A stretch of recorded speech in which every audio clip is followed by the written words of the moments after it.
This 26 Sports and CCTV high school football presentation is brought to you by Wolverine Power Cooperative and Great Lakes Energy. Your local electric cooperative is looking out for you. And by Munson Healthcare Cadillac Rehab Services. Welcome back to Lake City High School here on the 26 Sports and CCTV Michigan High School Football Game of the Week, and it has been all Trojans in the first half as they lead the Pine River Bucks 27-0. I'm Derek Tate alongside Jeff Castillo, and right now at Lake City High School they have Thunderstruck playing, and Thunderstruck was exactly what this Pine River offense was in the first half. Yeah, I'm not exactly sure what kind of conversation he had with the players there at halftime, but they definitely need to make some changes to try and get some offense going against a stingy defense from Lake City. As we saw the 5-yard touchdown run from McGinnis on the first drive of the game for Lake City to get things off and running, but then the Pine River defense kept them in this football game despite the offense unable to generate a first down until there was less than 1 minute remaining in the first half. So in the second half, we're going to see the Pine River Bucks. What do they need to do to get anything going on the offensive side? Was there anything that you saw on the offensive side of the football that they should go back to? 41. Taylor Humboldt. You know, you saw a couple nice runs from him. I would give him the ball, see if you can get something established. You know, and maybe try a few more passes. Loosen that defense up. You know, when Lake City stuffs 8 in the box, it's hard to run against them. Maybe they can spread them out just a little bit. The kid throws a nice ball. You just got to make sure he gets open and, you know, see if they can get something rolling. This entire Lake City defense has been playing downhill from the jump. Right. Omar Aguilar, the sophomore kicker, is going to get things going in the third quarter, and it's a good kick, going to split the gap between McGinnis and the other returner as that one trickles into the end zone, and Lake City will take over at the 20-yard line for their first possession of the second half. Yeah, boy, that didn't get in there by far either. I thought that was going to curl up and stop just before the goal line. He was going to have to pick the ball up, which would have helped Pine River. But instead, they're going to get it all the way out to the 20-yard line. We did see Fernando Sebastian Pena in the first half, which was one of the biggest momentum swings in the first half, recover his own onside kick attempt 24 yards down the field, which led to a Trojans touchdown, and we've got 1st and 10 at the 20-yard line. Bisball working out of the shotgun. He gives to Jack Pedler. Pedler sidesteps one would-be tackler before he is stacked up just shy of the 25-yard line. We saw a good first half from Pedler, including a 42-yard touchdown run that was called back. Right, he has had some good runs. He gets he gets yardage up the middle, gets it around the sides. He's got some really good moves, some pretty good speed. He's not all that big, but he runs the ball very tough. On a 3rd and 31 late in the game against McBain, it was Pedler who made a leaping grab, got him all the way down to the 6, which ended up leading to the game-winning score the next play. Here's 2nd and 6, and there's a little bit of confusion as far as movement in the backfield. Yep, that one's going to go back pretty close to the original line of scrimmage. Oh, wait. No, that's going the other way. I thought Lake City might have had a legal procedure on there, or false start. Turns out it's against the Bucks. It's been one of those nights when even Jack Pedler jumps off sides. It was the Bucks who moved first. Encroachment call moves them 5 yards closer to the first down marker. Going to bring up 2nd and 1. It is McGinnis that's working out of the shotgun for the Trojans. They've got them spread out both ways. Looks like a keeper up the middle. McGinnis on the keeper, able to knife through and fall forward past the 30-yard line, just enough to move the sticks for Lake City. All right, and boy, Lake City starting at their own 20-yard line. That hasn't happened too often tonight either, so they're going to have to go the long route here, which they are plenty capable of, usually in a short amount of plays with their quick strike offense. We've been seeing the Trojans work a lot out of the shotgun set. 4 wide receivers on 1st and 10. And McGinnis is going to look to go to the air. He's got Artis down the right sideline. And that one just out of the reach of Gabe Artis. Yeah, and, the pass protection was incredible. I mean, he could have sat back there probably for another 10 seconds and looked for a receiver because Pine River couldn't get anything going with that pass protection. Nice job by Lake City's offensive line. And boy, did Artis have plenty of room to run. Trevor Root, the senior corner, down on the bottom of your screen, bit inside on the slot receiver. Instead, 2nd and 10, give goes to Ben Marion on the jet sweep, and great job blowing that play up. Thomas Hooker, the senior linebacker, blowing that play up for a loss. He was hanging on for dear life. Marion's not easy to tackle, and he ended up holding on to that foot. Got him down. That's going to bring up a 3rd and about, 15, 16 yards? Loss of 5. It is going to bring up 3rd and 15. A couple 3rd and long tonight for the Trojans. But they've got those in their playbook. They do. I think they've got 3rd and 15, 3rd and 20. They probably even have a 3rd and 25 in there somewhere. As it's McGinnis, he's going to go to the air, and he's going to let it rip deep down the right side, and it's holding Ben Marion. He's got one man to beat. Roop going to try to run him down, and he's not going to get there. Touchdown, Lake City. There is a flag near midfield. But, boy, if that one stands, what a grab from Ben Marion. I can't believe the football even made it through. Pine River had a number of defenders there. They all jumped up, and somehow the ball just went through, and Marion, with good concentration, brought it in and took it into the house, as Mr. Hingston would say. 75-yard house call. But, unfortunately, we are going to see that it is a pass interference. That may have been why he was able to corral that one in around 3 defenders. And it is a pass interference on Ben Marion.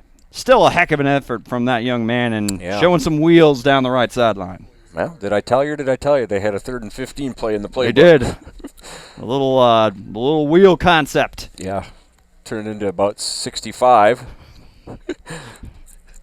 That was you don't always draw them up that way, but you like when they turn out that way, don't you? Absolutely. We got now 3rd and very long. There you go, very long. McGinnis in trouble, but he's got the screen to Jack Pedler, and Pedler's got a convoy up the left sideline. And good pursuit from Thomas Hooker, back-to-back tackles. I think I see some more yellow laundry down on the field, if I'm not mistaken. It is going to be right there at around the 20-yard line. Yep, and it is going against the Trojans, so they are going in the wrong direction here. Well, here you may want to take the results of the play strictly because it would bring up 4th and 14 still, and likely the punting unit for the Trojans. And right now we just saw a 75-yard touchdown scored from Marion and a screen that looked like it could have popped for a big play as well. I'd be happy with giving them 4th and 14 and just bring out the punting unit. Yeah, exactly. And hope the punter kicks it. Well, the last one was pretty I don't know how the last one worked out. Well, it worked out bad for Pine River because it went off one of their players and Lake City jumped on it, but it was amazing that he even got the ball off. Sebastian Pena couldn't handle the snap, somehow scooped it up, kicked it, and then an ill-advised touch by one of the Pine River Bucks. But here's the punting unit for the second time tonight. There's another low snap and nearly blocked by Brian Fauble, and that is Rogan Nelson, who can't field it cleanly.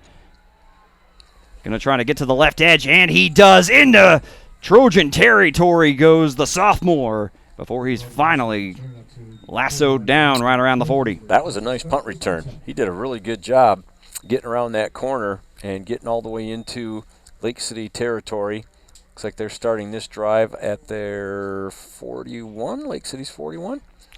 So that is going to be outstanding field position for the Bucks.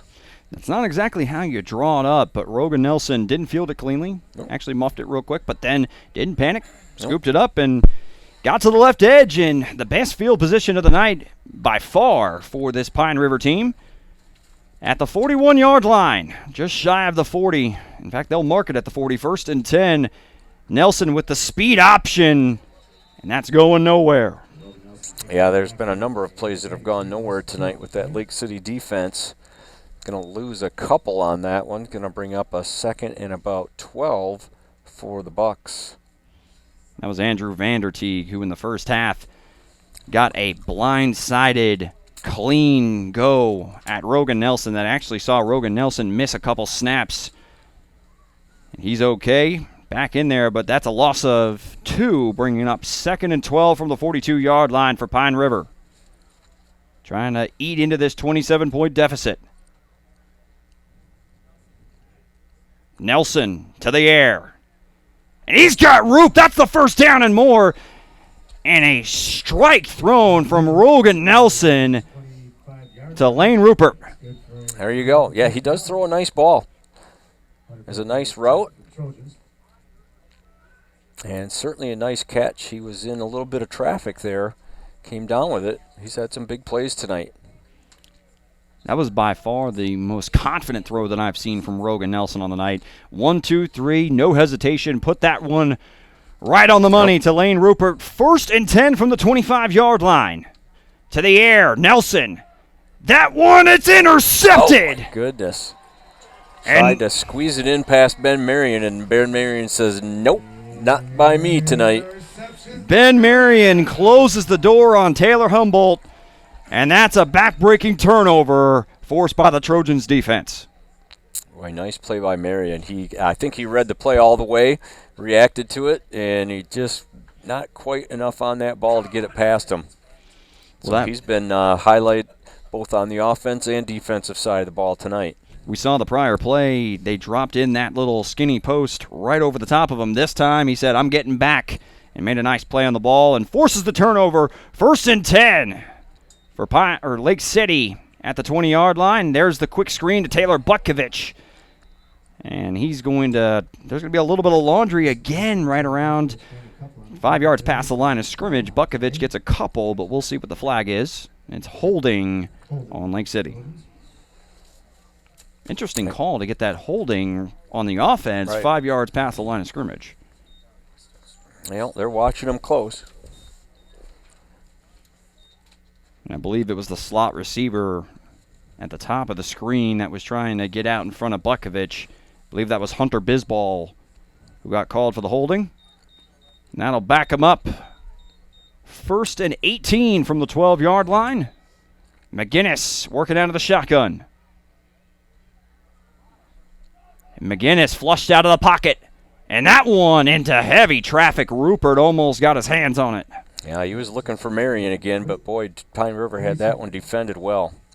He wasn't able to sit back in that nice cushy pocket that time and pick a receiver. They had him on the run. And the coaching staff of Pine River starting to dial up a little bit of pressure. A couple plays dropped for a loss, negative yardage. Yeah, they've had some things going on this half. They saw something and went over some things at halftime, made some adjustments. So Pine River's looking much better this half. But Lake City can strike quick, so they've got 3 spread out to the right, 1 to the left. 2nd and 18, and it's McGinnis who slips one tackler in the backfield, but then stacked up from a host of Bucks defenders. Rogan Nelson leading the charge, but there is a flag right around the line of scrimmage. Yeah, and that was a late flag coming in. I didn't see any kind of face mask or anything. Let's see what they've got called. The head referee tonight. No, they did get a face mask. They must have caught a face mask. That's Tim Leiter. Yep, facing in the direction of the Pine River Bucks. That's going to be a 5-yard variety, so it's still going to remain 2nd down. It's going to bring up 2nd and 12, just around the 18-yard line. And the last thing you need to do is give the Trojans offense any more help. No. They had that play dead to rights. Lake City catches a break, and it's McGinnis working out of the pistol.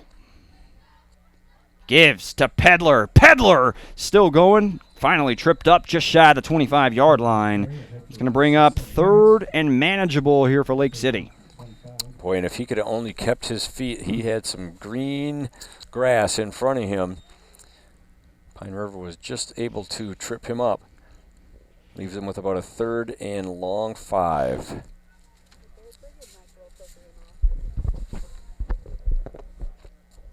And we've got 3rd and 6.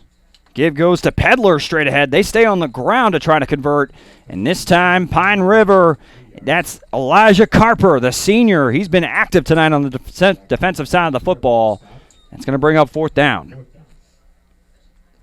All right, and this is an official's timeout. It looks like Ben Marion may have a little bit of blood on that left arm. Yep, that could be. So he's going to have to go out for a play.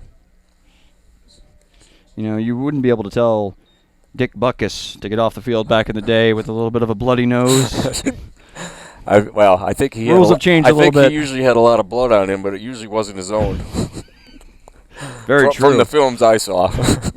Yeah, he was some kind of football player.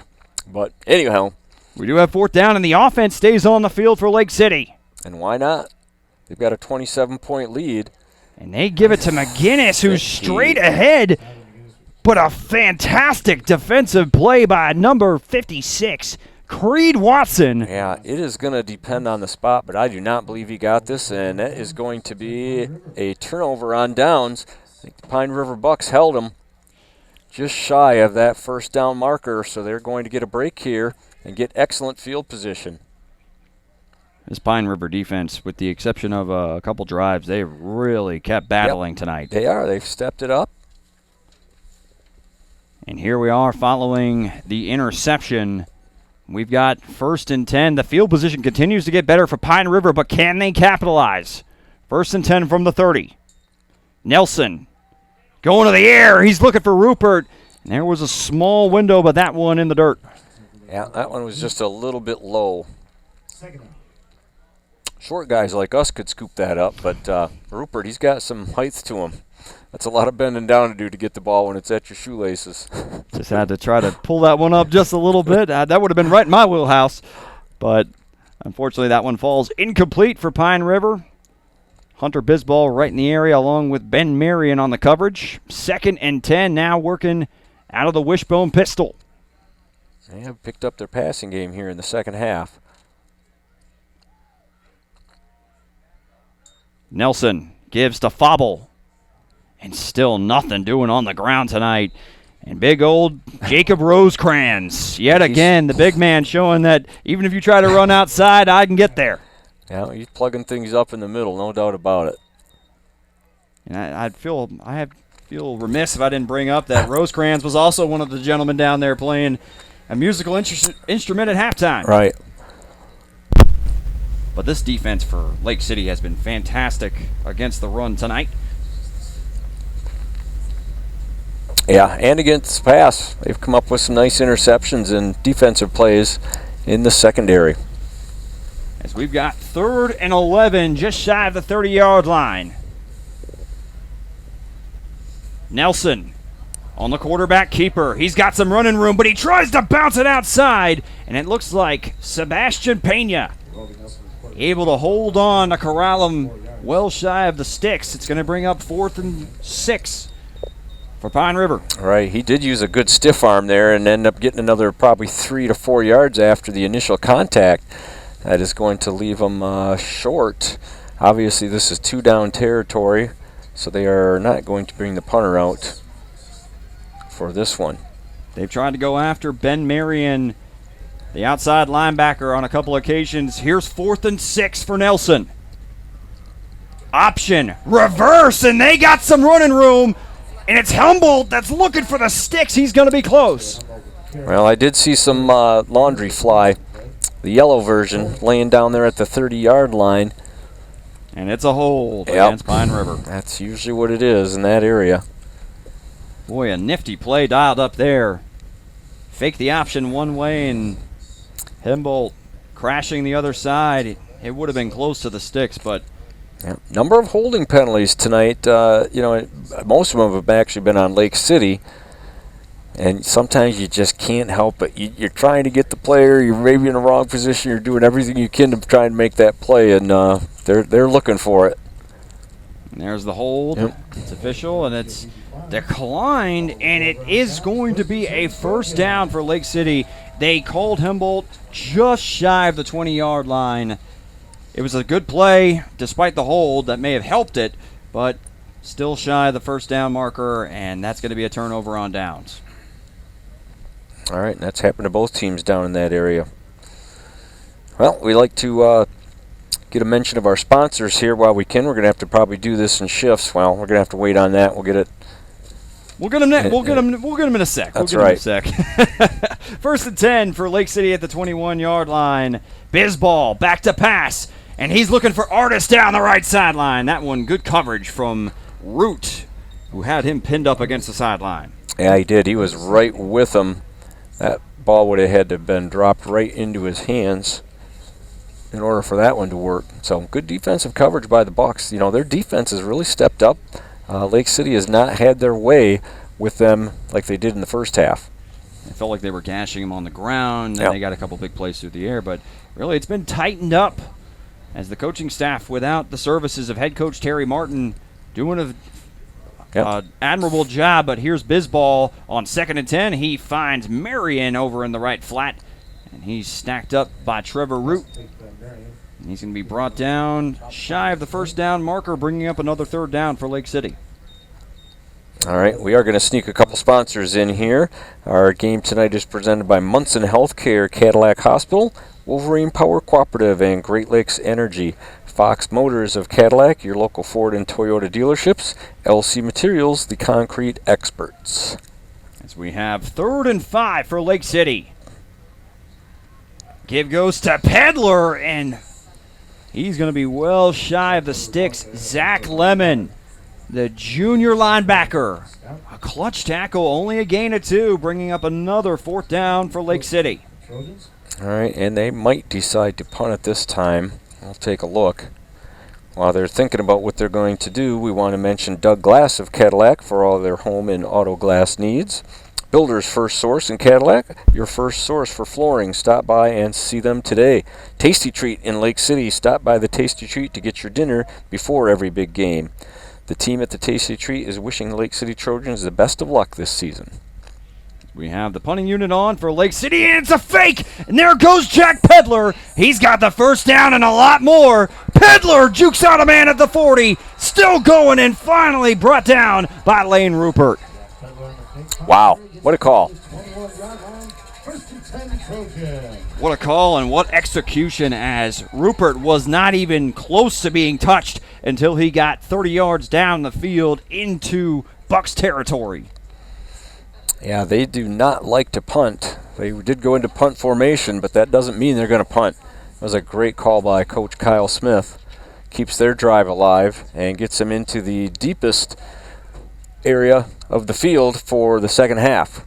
What confidence in your defense to dial up a fake punt on 4th and 3 in your own territory with a 27-point lead. Yeah, well, that helps. That makes the call just a little bit easier, but still a gutsy call nonetheless. All right, we want to finish up on our sponsors for this game. We have Best Demolition, your local home wrecker. They can wreck anything you need. Love that. Pancha Villa Mexican Grill in Lake City, featuring Monday specials like 5 beef or chicken enchiladas for $5. You know, reading these sponsorships, there's a lot of food. It's just making me hungry. Right. I don't know if I ate enough for dinner or what, but anywho, Lake City Family Pharmacy and McBain Family Pharmacy for all your prescription and vaccination needs. Bowman and Rogers in Lake City, your local accounting team. We've got Ron D's Tavern and Grocery with full service delivery and a daily happy hour from 4 to 7. Travelers Bar and Grill at 4699 Mackinac Trail in Leroy. Cadillac Tire Center, your hometown tire dealer. And last but not least, Pizza Plus, Cadillac's local source for pizza and sandwiches for over 50 years. And there is a lot of food. And after listening to you rattle off the rest of our sponsors, there is a lot of food and sponsors that do make me start thinking about what I'm going to be eating after tonight's game. But and a lot of good food. Absolutely. 1st and 10 at the 21-yard line. Marion's got some room to rumble, and he's still going inside the 10-yard line. Tough running from Ben Marion. He picks up another 1st and goal to go. He is hard to bring down. We'll see if the coach gives him another shot after that nice run. Or they could give it to Jack Peddler because he got him down in that area to begin with. As we've got Tyler McGinnis back under center for Lake City. 1st and goal from the 5. Marion straight ahead. Marion, look at him go.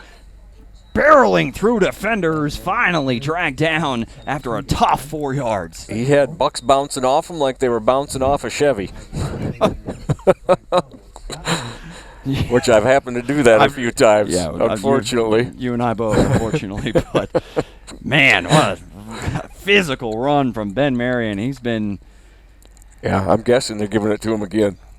I mean, at the 2-yard line, it makes sense. 2nd and goal from the 2 for Lake City. It's Pedler on the jet sweep. Pedler into the end zone for the 2nd time tonight from 2 yards out. Nice run by Jack Pedler. Well, they've got a lot of weapons. They really do. There's a number of guys they can hand the ball off to, or keep it, for that matter, off the snap and get it into the end zone. That's Pedler's 2nd touchdown of the night. And, of course, the nicest run he's had, one of the nicest runs he had, got called back earlier in that first half. But Lake City's got the offense rolling. Pedler's had a 42-yarder called back tonight. Marion's had a 75-yarder called back tonight. But here they are. They can go up 35-0 as they go for 2. McGinnis to the air, wide open. Ben Marion. Conversion is good as the Lake City Trojans continue to pour it on here in the 3rd quarter. They lead 35-0. Yeah, and that was all set up by a gutsy call on 4th down, deep in their own end, faking that punt, finding a good opening, and Jack Pedler made serious work of that run. I still have to just tip my hat to the head coach of the Lake City Trojans. Now, some may think it's a little bit of foul play to go with the fake punt, but ultimately, if you have the opportunity to stop the fake punt, and it pays off because now they extend their lead to 35-0 as it's just been a dominant performance on both sides of the football for Lake City tonight. And, it's a confidence builder because, Lake City looking to try and get in the playoffs. They need a win tonight. They need a win next week, which would give them 6 wins and they're into the playoffs. They've got this roster, even though they lost a lot of players, has a lot of playoff experience from over the past 2 seasons, and they're just looking to kind of build on that and build some confidence things. You need plays like that in the playoffs, facing some good teams, make some things happen when you need to. This Pine River team is not a bad football team whatsoever, as it's Sebastian Pena on to kick off for Lake City, and he decides to go deep with this one. Rogan Nelson back at the 8-yard line. Nelson cuts it upfield and lost his balance right around the 30-yard line, and that's where Pine River will take over with 1:30 remaining, and it seems that we have a running clock now with a 35-point advantage for Lake City. Yep, Michigan high school rule. Once there's a 35-point advantage, that clock is going to run, other than injuries, timeouts, things like that. So this probably last quarter is going to roll quickly unless the Bucks can end up putting a score up on the board and getting it down below 35. As Pine River starts their 3rd possession of the 2nd half at the 30-yard line, Nelson on the quarterback keeper straight ahead, and it's Andrew Vanderteeg on the stop. Also in the area, number 65. Oh, excuse me, it's Ethan Chandler, 68 on the stop for Lake City. And this defense really has been all over the place tonight as far as against that running game. Very little to speak of as far as production on the ground, as it's just been a stout unit up front tonight for the Trojans. Yeah, and they have gone to the air quite a few times in those first few drives. Let's see what they've got going here. Yep, another one. Nelson looking for Rupert, and he takes a shot from the safety, Bradley Seeger Jr., but holds on to corral that one in. Gain of 13, and that's a 1st down. And to be the final play of the 3rd quarter here at Lake City High School, as it's still all Trojans heading into the 4th quarter of the 26 Sports and CCTV Michigan High School Football Game of the Week. We'll be right back with 4th quarter action in just a moment.